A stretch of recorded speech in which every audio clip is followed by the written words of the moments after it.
Welcome to iDream media. So ఈ మధ్యకాలంలో చూస్తున్నాం ఏంటంటే భర్తకి భార్య కొన్నాళ్ళ తర్వాత అసలు నచ్చట్లేదు.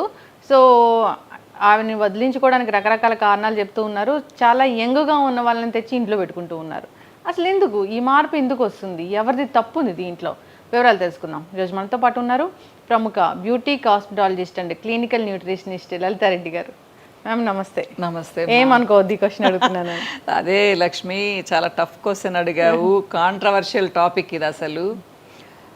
మనకు పెళ్ళంటే ఏంటి? మన భారతదేశంలో పెళ్ళంటే లైఫ్ టైం కమిట్మెంట్.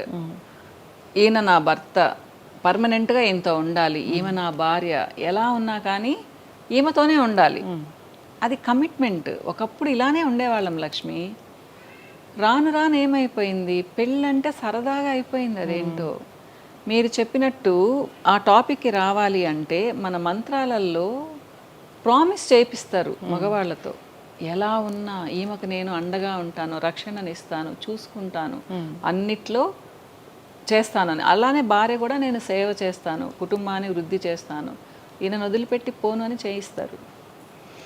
అసలు అర్థాలు ఎవరికి తెలియడం లేదు. పెళ్ళంటే తమాషాగా చేసేసుకుంటున్నారు, లేదా సరదా అయిపోయింది. సరే చేసుకున్నారు, అంతా బాగున్నారు.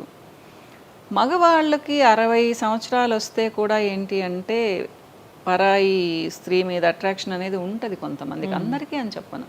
మగవాళ్ళలో మంచిగా ఉండేవాళ్ళు లేరా? స్టార్స్ని కూడా చూస్తున్నాం మనం, చాలా స్టార్స్ని కూడా ఎంత చక్కగా ఉంటారు, భార్యను ఎంత ముద్దుగా చూసుకుంటారు. కొంతమంది అంటే దీనికి చాలా కారణాలు ఉండొచ్చు లక్ష్మి. ఇప్పుడు గయ్యాళి భార్యలు ఉన్నారు, విసుగు పుట్టి వేరే వాళ్ళతో పెట్టుకుంటారు, అది వేరే విషయం. ఇది ఫస్ట్ నుంచి కూడా ఉంది. కానీ భార్యను వదిలిపెట్టరు ఎవరు. ఆమెను ఉంచుకొని పక్కన ఏదో సీక్రెట్గా చేసుకునేవాళ్ళు అనమాట అఫైర్. తర్వాత అసలు ఎదుటి వాళ్ళు చాలా అట్రాక్టివ్గా కనిపించారు, అందంగా కనిపించారు, సో అట్రాక్ట్ అయిపోతారు. కానీ భార్యను వదిలిపెట్టేవాళ్ళు కాదు. ఇప్పుడు ఈ ట్రెండ్ వస్తుంది. 40-45 ఏళ్ళు వచ్చిన తర్వాత, లేదా 50 ఏళ్ళు వచ్చిన తర్వాత ఆ భార్యను నువ్వు నాకు నచ్చలేదు అంటే మా 25లో ఉన్నట్టు 50లో ఉంటుందా? పోనీ మగవాళ్ళు ఉంటారా? ఆయన సంపాదిస్తున్నాడు కాబట్టి, ఆయన దగ్గర ఎక్కువ ఆస్తుంది కాబట్టి, సమాజంలో ఒక విలువ ఉంది కాబట్టి ఈజీగా వదిలేయచ్చు అనుకుంటున్నాడు. కానీ మన లా అలా లేదు లక్ష్మి. అంత తొందరగా డైవర్స్ ఇవ్వరు. ఇలాంటి కారణాలు చెప్తే డైవర్స్ ఇవ్వరు. కానీ ఇంట్లో ఎంత గొడవలు అవుతాయి. ఇప్పుడు ఒక భార్య నేను నీకు డైవర్స్ ఇవ్వను అంటే దానికేమో డైవర్స్ కావాలి. చంపేసిన వాళ్ళు కూడా లేరా లక్ష్మి? మనం వినలేదా? కానీ ఇప్పటికి కూడా మన భారతదేశంలో ఆడవాళ్ళు డైవర్స్ ఇవ్వడానికి చాలామంది ఒప్పుకోరుమా. నాకు హస్బెండ్ కావాలి అంటారు. ఎందుకు ఒప్పుకుంటారు అసలు? అంతే. ఆయన చేసుకున్నంత ఈజీగా ఈ అమ్మాయి వేరే వాళ్ళని చేసుకుంటుందా? చేసుకోదు కదా. ప్లస్ మనది ఆ మెంటాలిటీ కాదు లక్ష్మి. ఏదో 10 పెళ్ళిళ్ళు చేసుకుందాం అనే మెంటాలిటీ కాదు. లైఫ్ టైం ఒకళ్ళతోనే ఉండామనుకునే మెంటాలిటీ లేదు. నిజంగా హారిబుల్గా ఉంది సిచ్యుయేషను. భర్త చాలా సాడిస్ట్, లేదా భార్య చాలా సాడిస్ట్, లేదా ఆవిడకి పిల్లలు పుట్టడం లేదు, అలాంటప్పుడు ఉంది ఒకటి ఏదో ఉంటుంది. దాన్ని బట్టి వాళ్ళు చేసుకోవచ్చు కూడా. హెల్దీగా విడిపోతారు. అప్పుడు హెల్దీగా ఏం విడిపోరు, దాన్ని కూడా ఒప్పుకోరు కదా చాలా మంది. ఎట్లా నాకట్టు విడిపోతారు. ఆ లా పాయింట్స్ ఏదో ఉంటాయి, వాళ్ళని అడుగుతారు, ఆ సెక్షన్లు ఏదో ఉంటాయి, దాన్ని బట్టి చేస్తారు. ఇప్పుడులాగా మరి యూట్యూబ్లో వీడియోలు పెట్టి గొడవలు పెట్టి ఆవిడ అట్లా ఇట్లా అని. సో అసలు భార్య, నీ భార్య అట్లా అంటే ఏదైనా ఈజీగా తీసుకుంటున్నారు. పిల్లలు పెద్దవాళ్ళు ఉండి కూడా పిల్లల ఒపీనియన్ కూడా అవసరం లేదు లక్ష్మి. మనకేంటి, పిల్లలంటే ప్రాణం. పిల్లలు పుట్టిన తర్వాత పిల్లల కోసం అడ్జస్ట్ అయి ఉన్నవాళ్ళు ఒక 40-50% ఉంటారు. డైవర్స్ అనే మాట వాళ్ళ లైఫ్లో రాదు. ఎందుకంటే పిల్లలు వచ్చేస్తారు మధ్యలోకి. ఇప్పుడు పిల్లల్ని కూడా వదిలేస్తున్నారమ్మా. పిల్లలు ఎట్టుపోతే ఏముంది అంటే మీరు ఆలోచించండి. మనం మారిపోతున్నాం లక్ష్మి. మన పరిస్థితులు ఇండియాలో కూడా, మన భారతదేశంలో కూడా పరిస్థితులు మారిపోయి వెస్ట్రన్ కల్చర్ వస్తుంది. సెల్ఫిష్ అయిపోతున్నామ్మా.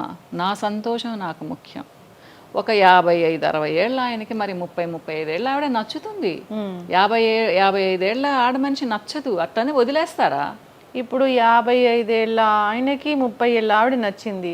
మరి ఈ 30 ఏళ్ళ ఆవిడ ఎన్నాళ్ళు ఉంటుంది? ఈ 55 ఏళ్ళ వాళ్ళే ఉండరుమా. అది అసలు ఫస్ట్ నుంచి ఉన్న ఆవిడతోనే నువ్వు సరిగ్గా లేకపోతే మధ్యలో వచ్చిన ఆవిడ అసలు నీతో ఉంటుందని నమ్మకం ఏంటి కదా. అది ఆలోచించారు లక్ష్మి. అట్రాక్షన్ మనకు యాక్చువల్గా ఏమంటారు, స్థితప్రజ్ఞత అనేది ఇండియన్స్కి చాలా ఎక్కువ, భారతదేశంలో పుట్టిన వాళ్ళకి చాలా ఎక్కువ అనేవాళ్ళు. నిగ్రహం కూడా ఎక్కువ మనకి. అవి ఇప్పుడు గాల్లో వెళ్ళిపోయాయి. 15 ఏళ్ల పిల్లలు 12 ఏళ్ల పిల్లలు కూడా వేరేగా ఉంటున్నారు. ఒక 25 ఏళ్ల వాళ్ళకి కూడా అమ్మాయిలు అబ్బాయిలు నిగ్రహంతో ఉండలేకపోతున్నారు. అమ్మ వాళ్ళు పెళ్ళిళ్ళు చేసేంతవరకు ఉండలేకపోతున్నారు. ఇల్లీగల్ రిలేషన్స్, ఒకళ్ళతో కాదు ఇద్దరితో కాదు. మనం ఏం మాట్లాడుకోవాలి? సరే పెళ్ళిళ్ళు ముందు ఎట్లయినా తగలబడని, పెళ్ళిళ్ళు అయిన తర్వాత అన్నా కరెక్ట్గా ఉండాలి కదా, కమిట్మెంట్తో ఉండాలి కదా. పెళ్ళి అనేది ఒక పవిత్ర బంధం అనుకుంటాం మనం. అది కూడా క్యాజువల్గా తీసేసుకునేసి ఈ పెళ్ళి కాకపోతే ఇంకో పెళ్ళి. కొంతమంది పెళ్లి చేసుకునే ముందు అడ్జస్ట్ అవ్వలేకపోతే ఏముంది మేడం ఈ రోజుల్లో అని చెప్తుంటే అసలు నేను వెర్రి మొహం వేసుకొని చూసేదాన్ని 4-5 సంవత్సరాల క్రితం. ఇప్పుడు నాకు కూడా అలవాటు అయిపోయింది. అంటే అమ్మాయిలు కూడా అంత మారిపోతున్నారు లక్ష్మి. మనం ఏం చేస్తాం చెప్పండి? ఇప్పుడు మా ఇంట్లో నేను నా పిల్లలకి చెప్పుకున్నాను, నా కోడలు పద్ధతిగా ఉంటుంది, నా అల్లుడు పద్ధతిగా ఉంటాడు. ప్రపంచాన్ని నేను ఎలా మారుస్తాను? అది ప్రతి ఇంట్లో నుంచి రావాలి కదా. మన ఫ్యామిలీలో మనం ఇలా ఉండాలి, ఇలా ఉంటే ఎవరో మెచ్చుకుంటారని కాదు, మనకు గొప్ప. మనం నిజాయితీగా ఉన్నాము, నిగ్రహంతో ఉన్నాము, పెళ్లి చేసుకొని ఒక కుటుంబంగా ఉన్నాము. అది దానంత సంతోషం ఇంకొకటి ఉండదు. నేను ఈ మధ్య ఒకరిని ఇంటర్వ్యూ చేశాను మ్యామ్. సో భర్త భార్యకి విడాకులు ఇస్తుంది ఎందుకు అని అడిగితే వాళ్ళు చెప్పారు ఏంటంటే ఆ భర్తని పెంచిన తల్లి సరిగా పెంచలేదు విలువలతోనే, అందుకు విడాకులు ఇస్తున్నారు అని. విలువలు అంటే ఒక్కొక్కళ్ళకి ఒక్కలాగా ఉంటాయమ్మా. అది మరి మీరు అనేది ఏంటో నాకు అర్థం కాలేదు. అంటే ఆవిడ చాలా విలువలతో ఉండుండొచ్చు, ఆయన ఏమన్నా మరి ఇల్లీగల్ రిలేషన్స్ పెట్టుకొని అటు ఇటు ఉంటే మరి అది ఏ భార్యకి నచ్చదు కదా లక్ష్మి. ప్లస్ ఎప్పుడు తిడుతుండడం, కొడుతుండడం, కొంచెం అసభ్యంగా మాట్లాడడం ఏ భార్య తట్టుకుంటుంది? ఈ రోజులో అవసరం కూడా లేదు కదా. ఒకప్పుడు ఉన్నారు కానీ ఇప్పుడు అందరికీ ఇండివిజువాలిటీ ఉంది. అందరూ ఏంటంటే మంచిగా బ్రతకాలనుకుంటున్నారు. నేను అదే చెప్తాను, సిచ్యుయేషన్ అంతా బాగుండి కేవలం నీ ఫిజికల్ అపియరెన్స్ నచ్చడం లేదని 50 ఏళ్ళ వాళ్ళకి విడాకులు ఇవ్వడం ఏంటి? మరి నచ్చరు 50 ఏళ్ళకి ఎలా ఉంటారు? మా పెద్దవాళ్ళు అయిపోతారు, సగం ముసలి వాళ్ళు అయిపోయినట్టే కదా. అందరూ స్మార్ట్గా ఎలా కనిపిస్తారు? నచ్చడం అంటే ఏంటి? ఒక స్టేజ్ వరకే నచ్చడాలు ఉంటాయి, తర్వాత ఫిజికల్ అపియరెన్స్ మాత్రమే చూస్తారు. నిజమే లక్ష్మి, పెద్దవాళ్ళం అయ్యే కొద్దీ ఎమోషనల్ బాండింగ్ కూడా ఉంటుంది కదా, దాన్ని ఎలా కట్ చేస్తారమ్మా? ఇప్పుడు మగవాళ్ళకి ఈజీ ఏమో ఎమోషనల్ బాండింగ్ కట్ చేయడం, ఆడవాళ్ళకి అంత ఈజీ కాదు. అందుకనే రోజుల తరబడి సంవత్సరాల తరబడి ఏడుస్తూనే ఉంటారు, డిప్రెషన్లోకి వెళ్తూ ఉంటారు. కానీ కొంతమంది ఆడవాళ్ళు కూడా వేరేగా ఉంటారమ్మా కదా. ఆడవాళ్ళందరూ పద్ధతిగా ఉన్నారా? లేరు కదా ఇప్పటి రోజుల్లో. ఇద్దరిని అనుకోవాలి, కానీ ఎప్పుడు పర్సంటేజ్ మగవాళ్ళదే ఉంటుంది. హెరాస్ చేసేవాళ్ళు, విసిగిచ్చేవాళ్ళు, డైవోర్సులు తీసుకునేవాళ్ళు. సో ఇది నెవర్ ఎండింగ్ టాపిక్ లక్ష్మి. ఇంకా ఎన్నెన్ని చూడాల్సి వస్తుందో మనం ఫ్యూచర్లో కదా. ఏదేమైనా పెళ్ళంటే అదొక బంధం, 2 కుటుంబాలు కలిసి ఉంటే ఒకళ్ళకొకళ్ళం ఉన్నాము అని అదొక సంతోషమ్మా. ఇప్పుడు వేరే అనుకోండి, 2 ఫ్యామిలీస్ డిస్టర్బ్ అయిపోతాయి కదా. ఆయన అమ్మా నాన్నలకు కూడా ఇష్టం ఉండదు. అది ఎవరికి ఇష్టం ఉంటుంది లక్ష్మి? భార్యను వదిలిపెట్టి వేరే వాళ్ళతో ఉండమని ఎవరు చెప్తారు? పనికి మాలిన వాళ్ళు తప్పితే ఎవరు చెప్తారు చెప్పండి? సో ఇంకంతా స్ట్రగుల్ మా దాంట్లో. ఎవరు ప్రశాంతంగా ఉండరు, వాళ్ళే తెలుసుకోవాలి. ఒకప్పుడు 60-65 ఏళ్ళకి అంత తిరిగి వచ్చి దగ్గరకు వస్తే రానిచ్చేవాళ్ళు ఆడవాళ్ళు. మళ్ళీ ఇంటికి వస్తే అబ్బా నా భర్త వచ్చేసాడు. ఇప్పుడు యాక్సెప్ట్ చేస్తారా లక్ష్మి? అవసరం కూడా లేదు కదా. ఊరంతా తిరిగి వచ్చి 60-65 ఏళ్ళకి ఇంకా ముసలి వాళ్ళు అయిపోయిన తర్వాత నేనేం చేసుకోవాలనుకున్నప్పుడు భార్యల దగ్గరికి వస్తే ఎవరు యాక్సెప్ట్ చేస్తారు? నువ్వు వద్దంటున్నారు. ఇది కూడా మనం ఎన్ని చూస్తున్నాం లక్ష్మి. మనం అంటే ఇలా మాట్లాడుకోవాలి కానీ ప్రపంచం వేరేగా అయిపోతుందమ్మా. కాకపోతే మన సాంప్రదాయాలు, మన సంస్కారాలు మర్చిపోకూడదు. కానీ ఎంతమంది గుర్తుపెట్టుకుంటున్నారు లక్ష్మి? మన బిడ్డలకి ఏం నేర్పిస్తున్నాం మనము? సరే, ఈ భార్యాభర్త వీళ్ళు ఎంత తగులాడుకున్నా, ఎంత విడిపోయినా కానీ పిల్లల మీద ప్రభావం ఉండకుండా ఉంటే బాగుంటుంది అంటే పిల్లల మీద ఖచ్చితంగా ప్రభావం ఉంటుంది. ఎవరి మాట వింటారు? నువ్వే ఇలా చేసావు, నీ మాట ఎందుకు వినాలి అంటారు. అంటే నానంటే కోపం, అంటే ఇప్పుడు అమ్మంటే కోపం అనుకో, అసలు వినరు. అమ్మలంటే ఎప్పుడైనా కానీ కొంచెం నాన్నకంటే కొంచెం తక్కువ చూపే కదా. ఎంత బాగా చూసినా కానీ నీ సంగతి నువ్వు చూసుకుని ఆ జోలికి. నేను ప్రత్యక్షంగా ఎంతమందిని వింటూనే ఉంటాను లక్ష్మి. పెద్దవాళ్ళని గౌరవించని అమ్మ ఉందనుకోండి, వాళ్ళ అత్తమామలకు రెస్పెక్ట్ ఇవ్వకపోతే పిల్లలు ఆమెకు అసలు రెస్పెక్టే ఇవ్వరు. అట్లా అంతా మారిపోయింది లక్ష్మి. పరిస్థితులు వేరేగా అయిపోయాయి. కాకపోతే ఇప్పటికీ పద్ధతిగా ఉండేవాళ్ళు ఉన్నారు. పర్సంటేజ్ తగ్గుతూ ఉంది. 2 ఇయర్స్కి 3 ఇయర్స్కి పర్సంటేజ్ తగ్గుతూ వస్తుంది. మీరేమనుకుంటున్నారు? నాకైతే పెళ్ళి అంటే పెళ్ళే, వాళ్ళు ఏం చెప్పారో అమ్మా నాన్న అదే వినాలి. భర్తల్ని మార్చడం కానీ భార్యలు మార్చడం కానీ ఇలాంటివి అసలు చేయకూడదు. చేయకూడదమ్మా, నిజమే, చేయకూడదు. మన వాళ్ళు కూడా పాపం అమెరికాలో చూసి మనం కూడా 2-3 పెళ్ళిళ్ళు చేసుకుందాం లేదా 4-5 పెళ్ళిళ్ళు చేసుకుందాం అనుకుంటున్నట్టున్నారు. మనం ఏం చేద్దాం మన వాళ్ళని చెప్పండి. మనం ఇలా మాట్లాడుకున్నందువల్ల ఎవరు మారను కూడా మారరు లక్ష్మి. కానీ అదే చెప్తున్నాను, ఇది కూడా బోర్ కొడుతుంది మా కొన్ని రోజులకి. విచ్చలవిడితనం అనేది ఎవరికి నచ్చదు, ఒక స్టేజ్ వరకే. తర్వాత అది చాలా విసుగు అనిపిస్తుంది కదా. ఈ మ్యారేజ్ రిలేషన్షిప్లో ఉన్నంత బాండింగ్ ఈ విచ్చలవిడితనంలో ఉండదు, వెగటబుడుతుంది అది. కానీ అదే చెప్తున్నాను, తర్వాత మళ్ళీ రావాలంటే వీళ్ళు యాక్సెప్ట్ చేయాలి కదా, ఫ్యామిలీ యాక్సెప్ట్ చేయాలి కదా. అప్పుడు ఒంటరి వాళ్ళు అయిపోతారు. ఎందుకు చేస్తారు ఫ్యామిలీ? ఒంటరి వాళ్ళు అయిపోతారు. అది ఆలోచించడం లేదు చాలా మంది మగవాళ్ళు. ఏదైనా కానీ ఇక్కడ ఫ్యామిలీ రిలేషన్, భార్యాభర్తల బంధం అంటే అదొక మంచి అనుబంధం లాగా ఉండాలి.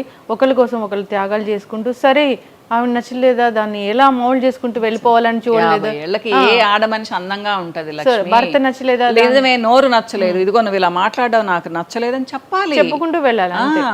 దాన్ని తెంపేసుకుంటూ వేరే దానికోసం వెళ్ళడం అనేది అసలు కరెక్ట్ పద్ధతి కానే కాదు. అస్సలు కాదమ్మా. ఎవరు సపోర్ట్ చేయరు అనుకుంటారు మగవాళ్ళు, మనకేముంది మగవాళ్ళం కదా అని. సొసైటీలో వాళ్ళు కూడా దిగజారిపోయినట్టే కదా. నవ్వుకుంటారు వెనకాల, మేబీ ముందు అనకపోవచ్చు కానీ వెనకాల చాలా నవ్వుకుంటారు కదా. పిల్లలకి అసలు ఏమి రెస్పెక్ట్ ఉంటుంది అందులో? ఈ రోజుల్లో అసలు అంతా తెలిసిపోతుంది కాబట్టి ఏ మనిషి రెస్పెక్ట్ ఇవ్వరు కదా. ఒకప్పుడు ఫేసులు తెలిసేవి కాదు, ఇప్పుడు ఉదయం లేస్తే పెట్టేస్తున్నారు కదా వీడియోస్లో. సరే, భర్త వేరే ఆవిడ దగ్గర నుంచి, భార్య దగ్గర నుంచి వదిలిపోయి వచ్చాడు, సో మేము ఉందాము వాళ్ళతో పాటు అనుకునే కొందరు స్త్రీలకైతే అది అసలు మంచి పద్ధతి కదని చెప్పుకోవాలి. నీచ నికృష్టం అసలు అది కదా. అవును, ఫస్ట్ వాల్యూస్తో మనం ఉండాలి, ఆడవాళ్ళం ఉండాలి. అప్పుడు మగవాళ్ళు ఏం చేయలేరు కదా. ఒక మగ మనిషితో ఒక ఆడామ వెళ్తేనే కదమ్మా ఇల్లీగల్ రిలేషను. మనమే పద్ధతిగా ఉన్నామనుకోండి ఎవరు ఉంటారు. కానీ ఇది ఎప్పటి నుంచో ఉంది.